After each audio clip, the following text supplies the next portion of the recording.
मजहब की आप बात कर रहे हैं, जरा उनकी इतिहास के 4 पन्ने पढ़ लें आप।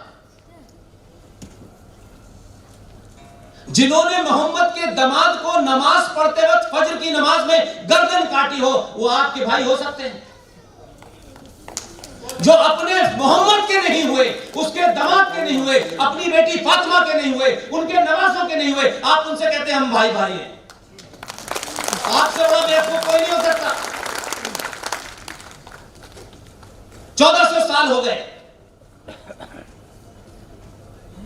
उनके दामाद अली को, उनकी बेटी फातिमा को, उनके नवासों को जिन्होंने मारा, वो एक नहीं हो पाए शिया सुन्नी, आप हो जाएंगे।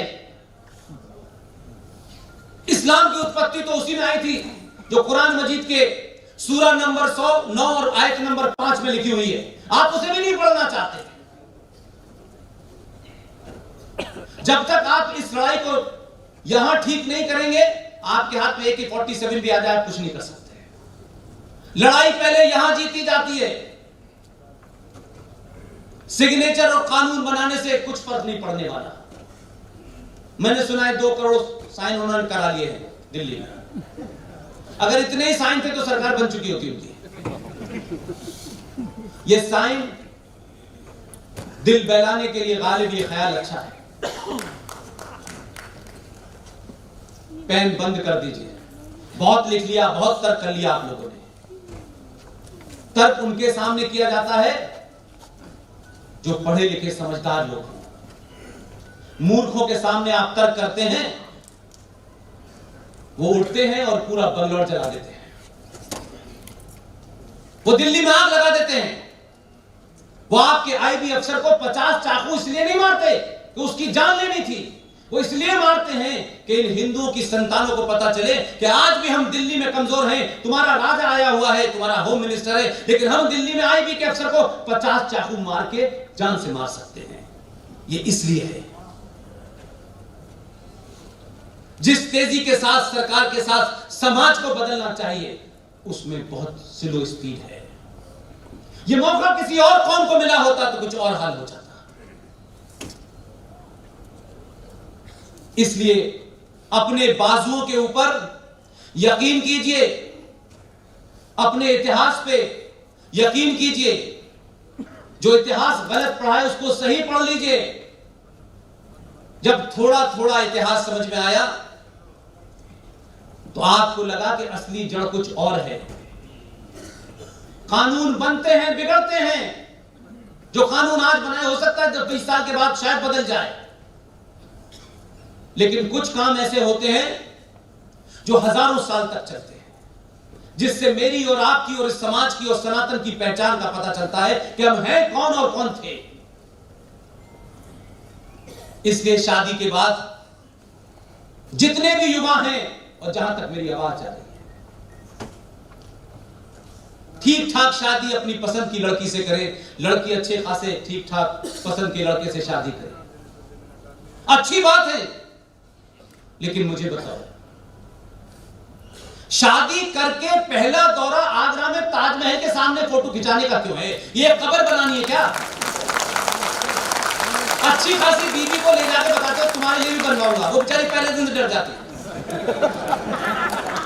और हम इतने बड़े मूर्ख है, कहते हैं कि ताजमहल प्यार की निशानी है। कहां देखा था प्यार? कहां पे देखा था कि ये प्यार की निशानी? अपने नैरेटिव को बदलिए। अगर दुनिया में कोई पति पत्नी के बीच के प्यार को दर्शाने वाली कोई चीज है तो राम सेतु को जाके देखिए।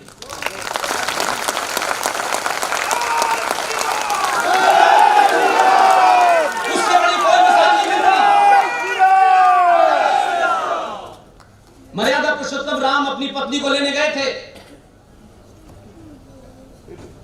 सबका साथ लिया उन्होंने और वो पुल बनाया। जो उनकी पत्नी को उठा के ले गया था उसका वध किया। सोने की लंका से 10 ग्राम सोना लेके नहीं आए और वापस लौटे अपने घर।